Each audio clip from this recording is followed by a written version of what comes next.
अनंत प्या, आनंदी रहा। 450 वर्षांची गौरवशाली परंपरा लाभलेल्या औटवणे येथील प्रसिद्ध संस्थानकालीन दसरोत्सवाला सोमवारी खंडेनवमीला थाटात प्रारंभ झाला। सावंतवाडी संस्थान काळापासून राजेशाहीचा सण अशी ख्याती असलेल्या या दसरोत्सवासाठी भाविकांनी गर्दी केली होती।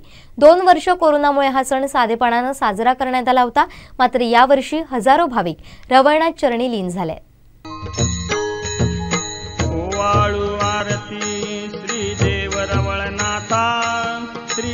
रवळनाथा 84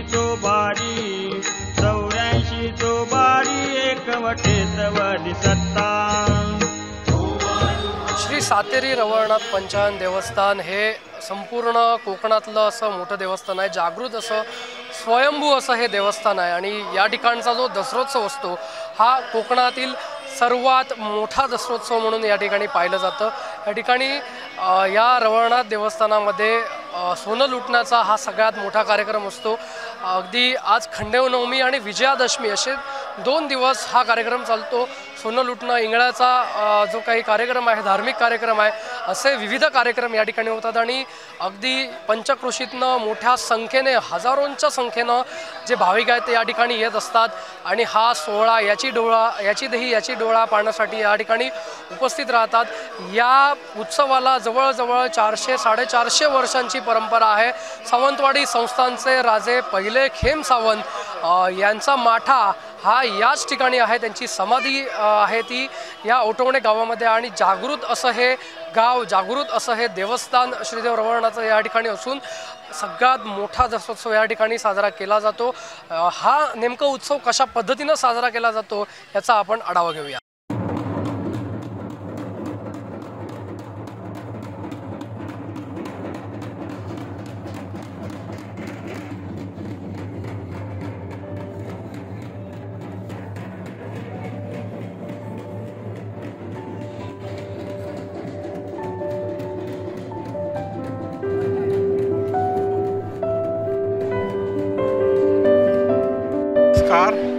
आम्ही औटवण्याचे गावकर मंडळी 450 वर्षी पूर्वीची परंपरा चाललेली अजून तक आम्ही जोपलो। आमच्याकडे संस्थान राजघराण्याचं पासून ही मालमत्ता हे आमची गुरव गावकर म्हणून आमच्या ताब्यात दिलेली होती। इथले सगळे अधिकार आम्हाला त्यांच्याने दिलो। तो अधिकार आम्ही आतापर्यंत आमच्या पद्धती आमका जमेल ते पद्धतीत पूर्ण राखलो।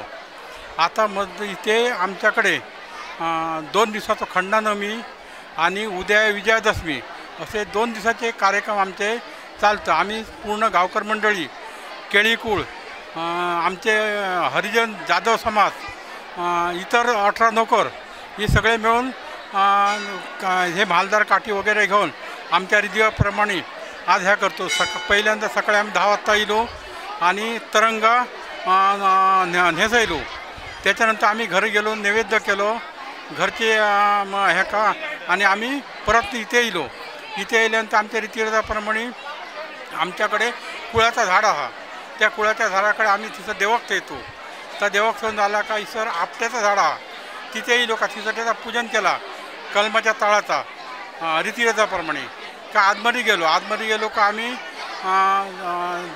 पूर्ण खंडेनवमी आणि विजयादशमीचे सांगतेचे सगळ्यांच्या वतीने पानपाकळी देवाक केली। गारणा वगैरे सांगणं बोलणं केल्याच्या नंतर तिथून आम्ही ह्याच्यात जोडे घालतो, म्हणजे पायघडी म्हणतात त्याका, आणि ती घातल्यानंतर आम्ही देवा बाहेर काढून शिवलग्न मंदिराच्या भोवती 5 फेऱ्या काढून शिवलग्न लागतो।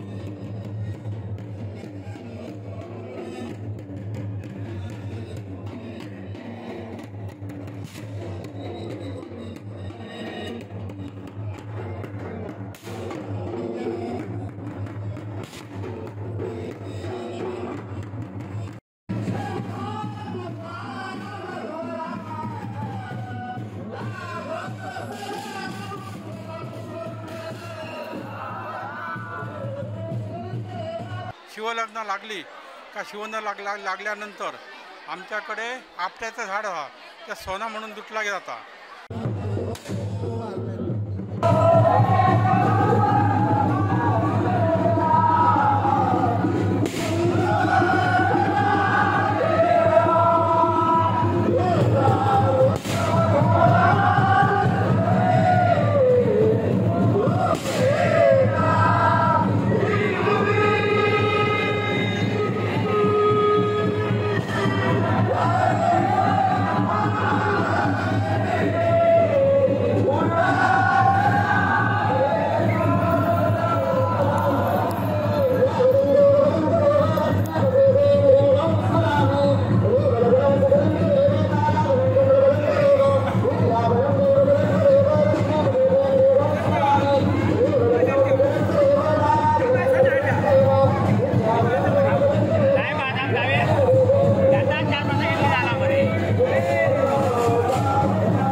त्याच्यानंतर आमचे परदेशांत काढून उजवे उगवत दिशेक जे आपले पूर्वेचा मंदिर असा पूर्व काळात पहिला पूर्व ग्रंथाचा म्हणजे पूर्वीचं मंदिर हा तिथे येईल का तिथे जाधव मंडळी म्हणजे हरिजन समाज हे आपली अग्नी पेटवतात. अग्नी पेटवलेल्या काही भाविक महिला मंडळी ही उपवास जातात. आपली काय ते किरीवरी असली तर जावच्यासाठी का त्यांनी त्यांच्यावरसून 3 वेळा इंगळ्याची आंघोळ केली जातात.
तिगण्याची आंघोळ काढून झाली का ती भावीण आमची सातेरी मंदिराकडे आसतली ती एक मूठ तांकां तांदूळ दितली कोरडे ती रवळनाथाच्या पाशाणावर ठेवले का तांकां आमी महाप्रसाद दितलो तो घेतलो का इथे 5 कुमारिका ल्हान मुलां तांकां शेज लावन तांकां महाप्रसाद दिवचो लागता। त्या झाल्याच्या नंतर देव आतमध्ये येयले काय फटकुरो लोटो म्हणून कुडवाळी कोण आसा ताका हाक मारतलो म्हणजे गुराचो राखणू आणि त्या गुराच्या राखण्यान इथे फटकूर घातली का त्याच्या भाविकांनी नारळ ठेवले आणि त्याची समाप्ती झाली।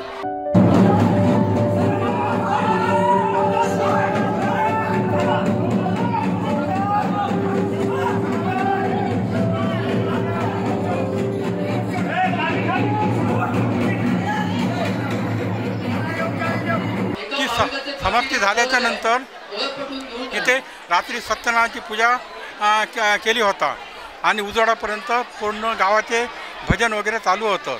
इथे साप आणि कासव हे मानलेली देवता आहे, ह्यांका कोण मारणार नाही आणि त्यांच्यापायी कोणाला त्रास होणार नाही। इथे रवळनाथाचा तीर्थ घेतल्यानंतर त्याचा आयुष्याचा अमृत होऊन तो चांगला होता अशा तऱ्हेची आज परंपरा असा आणि ह्या संस्थान कालेचं मंदिर असा। आता ह्या मंदिर जा केला तर पहिल्यांदा इसर 5 पुरी 12 अंधार सातेरी असा मूळ देवस्थान होता। त्याच्यानंतर एक व्यक्ती राजघराण्यातली त्यांचे राजा होतो ते गुजरातला ते होते ते त्यांच्याने देव ठेवल्यानंतर त्यांची 7 पत्नी होते। 7 पत्नीपैकी 6 पत्नींनी आपले सती गेले आणि एक पत्नी रवली। ती पत्नी तिथे आपल्या मीच कसा करावा म्हणून ती सती जाय होती तर तिथे एक महान पुरुष येलो आणि त्यांनी सांगले तुका सती जावचो अधिकार नाही कारण तुझ्या पोटात 3 महिन्याचा गर्भ वाढता तू तुझ्या गावी चल त्याच्यानंतर मी कसं जाव तर तो महापुरुष इसर एक बामणाचा मंदिर होता त्या बामणाच्या मंदिराकडे आले आणि त्यांची गुरावसरा भरपूर होती तिसर त्यांना त्या ठेवल्याने आणि त्या बामणा विचारल्याने ते तिनं विचारले का मला आधार नाही असा मी तुमचा का असात तर हाणीबाणी करीन म्हाका आधार द्या। त्याच्यानंतर त्या व्यक्तीने आधार दिलो तिका मुलगो झाल्यानंतर तो 9 वर्षाचो झालो। 9 वर्षाचं झाल्यानंतर त्याला काहीतरी काम द्या म्हणून त्या बामणान त्याला काम दिल्यान ती काम दिल्यान म्हणजे गुराचं राखणं म्हणून गुराकी आणि तो गोठणी गुरा घेऊन जायचा एक आणि ह्या संस्थान कालेचं मंदिर असा। आता ह्या मंदिर जा केला तर पहिल्यांदा इसर 5 पुरी 12 अंधार सातेरी असा मूळ देवस्थान होता। त्याच्यानंतर एक व्यक्ती राजघराण्यातली त्यांचे राजा होतो ते गुजरातला ते होते ते त्यांच्याने देव ठेवल्यानंतर त्यांची 7 पत्नी होते। 7 पत्नीपैकी 6 पत्नींनी आपले सती गेले आणि एक पत्नी रवली।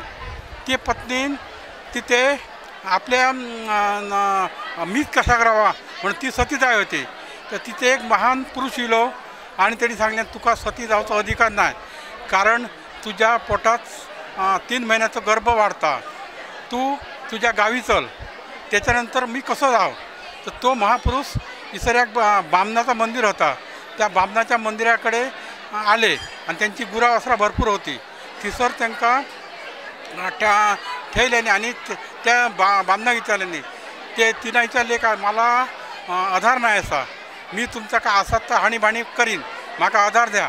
त्याच्यानंतर त्या व्यक्तीने आधार दिलो तिका मुलगो झाल्यानंतर तो 9 वर्षाचो झालो। 9 वर्षाचं झाल्यानंतर त्याला काहीतरी काम द्या म्हणून त्या बामणान त्याला काम दिल्यान ती काम दिल्यान म्हणजे गुराचं राखणं म्हणून गुराकी आणि तो गोठणी गुरा घेऊन जायचा। एका दिवशी गणेश चतुर्थी झाल्याच्या नंतर आमच्याकडे म्हाळ घालतात म्हाळ घालायची पद्धत होती ते त्या बामणाकडे एक म्हाळ होतो त्या गुराक्याक त्यांनी काय सांगितलं तू आज घरी येऊ नको तुझा जेवण मी घेऊन येतो आहे आणि सगळं झाल्याच्या नंतर जेवणाला विषय झाल्याबरोबर तो एका कुमियाच्या झाडाखाली गोठणीत झोपलो। तिथे कुमियाचं झाड होता त्या झाडाखाली ऊन येल्याबरोबर त्याका 5 फळाच्या भुजंगान शाया धरली आणि त्याका साक्षात्कार झालो। तितक्यातच तो बामण त्याचा शिदोरी घेऊन जेवण घेऊन गेलो. जेवण घेऊन गेल्याच्यानंतर त्यांनी साष्टांग नमस्कार केल्यानंतर तो अदृश्य झालो. अदृश्य झाल्यानंतर त्याच्याकडे त्यांनी तुझी पटवा तुझी माझा दुरण अशे तरेचो मागणी केल्या. तर त्यांनी त्याका ती मान्यता दिली आणि त्याच्यानंतर तो राजा झालो. आणि ते हे राजा शिवरामराजे भोसले असा 7 पिढी आता त्यांच्या घराणा. आता ते सावंतवाडी पाटेकर हेतू ते रावतात. अशा पद्धतीची ही परंपरा असा. आमचा हा जो दसरा उत्सव आहे तो गेली 400 वर्षापूर्वीपासूनचा चालू आहे आणि राजेशाही पद्धतीचा जो हा उत्सव आहे राजाच्या कारकिर्दीपासून चालत आलेला. तो आज आम्ही सर्व ग्रामस्थ मानकरी नोकर चाकर मिळून साजरा करतो. अजून आमच्या ह्या देवस्थानाची जी काय देवाची सोन्याची इस्टेट आहे ती शेजारीमध्ये असते. ती आदल्या दिवशी आणून ह्या ज्या देवाचा जी सजावट आहे ती खांबावर तो नेसवले जातात. त्यांना प्रत्येकी 7 किंवा 9 अशी वस्त्र नेसवली जातात आणि त्यानंतर यजमानपण केलं जातं. म्हणजे ज्याला आपण देवक म्हणतो ते ठेवलं जातं. देवक ठेवल्यानंतर आम्ही त्या 3 तरंगासहित आज 5 प्रदक्षिणा देवळाच्या भोवती घातल्यानंतर आज आपट्याचं जे काय झाड आहे त्या ठिकाणी शिवलग्न लागली जातात आणि त्या ठिकाणी सोनं लुटलं जातं. तिकडनं लग्न लागल्यानंतर जे काय शेष भरण्याचा कार्यक्रम झाल्यानंतर सगळे जे काय सल्तान आहे पाषाण संचार स्वरूपात ते ह्या ठिकाणी येतात आणि ह्या ठिकाणी सर्व महिला मंडळ एका जे काय उपास धरून इंगळे नाण्याचा जो काय कार्यक्रम आहे तो या ठिकाणी संपन्न होतो. तो कार्यक्रम संपन्न झाल्यानंतर पूर्ण देव आणि सल्तान हे सभामंडपात गेल्यावर त्या ठिकाणी प्रत्येकाच्या नारळाची नारळ ठेवून भेट घेतली जाते आणि फळ ठेवून सांगणं केलं जातं आणि सांगण्यानंतर अमृताचं फळ ठेवून ह्या दिवसाची सांगता केली जाते. उद्या आमच्या दसऱ्याचा गावकौल आहे. उद्या पण अशाच प्रकारे कार्यक्रम चालू राहणार आणि शेवटला गावकौल घेऊन गावाचा देवाचा कौल घेऊन गावाला रखोट देऊन पूर्ण गावाला ज्यावेळी कौल होईल त्यावेळी पूर्ण याची सांगता केली जाईल.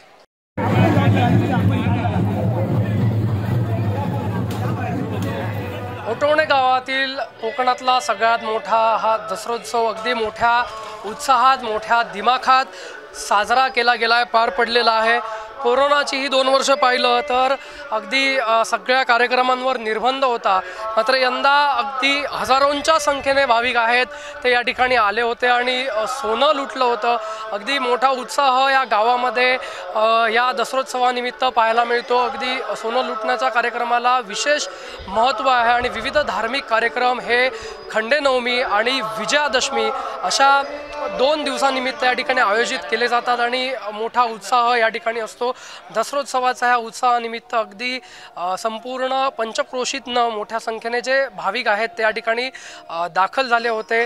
विशेषतः श्री सातेरी रवळनाथ देवस्थानामध्ये ही विशेष खासियत आहे ती म्हणजे सावंतवाडी संस्थानचं हे एक देवस्थान आहे किंवा सावंतवाडी संस्थानला देखील या ठिकाणी मान आहे आणि पहिले राजेसाहेब खेम सावंत भोसले यांची जी माठी आहे यांचं जे समाधी स्थळ आहे ते याच ठिकाणी आहे आणि विजयादशमीच्या दिवशी या ठिकाणची जी तरंगकाठी आहे ती या ठिकाणी खेम सावंतांच्या दर्शनासाठी पोचते आणि याच ठिकाणी सोनं लुटण्याचा कार्यक्रम किंवा जे देवांचं लग्न लावण्याचा जो कार्यक्रम झाला होता तो याच ठिकाणी झाला होता. असा मोठ्या उत्साहात आणि मोठ्या जल्लोषामध्ये दसरोत्सवाचा सण हा ओटवणे गावामध्ये पार पडलेला आहे. विनायक गावास कोकण 7 लाईव्ह ओटवणे.